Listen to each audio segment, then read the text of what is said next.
But I'm going to ask you the jugular question for our group. Hmm. When you think about DEI, particularly in the workplace, you think about people who've been marginalized, people of color, women, so on. But what about older folks? I mean, we have generally been the leaders. We're probably the senior people there.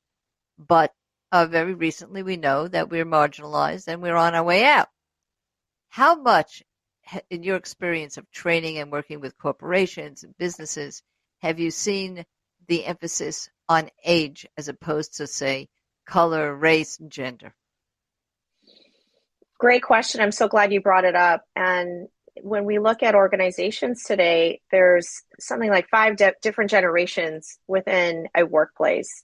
And when we think about baby boomers and we think about Gen Z, Gen X, millennials, and so on, what can happen is there's this overlap, not only of the different needs, but some groups get more attention. And as you said, some groups are, the outliers or maybe less in frequency.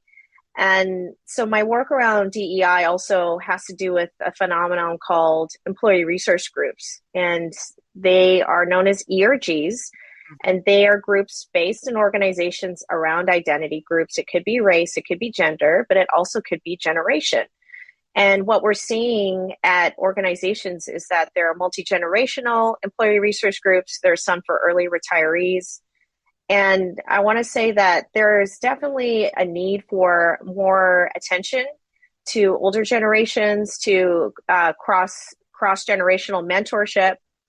And in fact, I was just speaking with some leaders at AARP yesterday Yes. about this and how they're also getting out there and pushing the awareness around needing more attention to these generations, and in particular, folks who are on their way to retirement,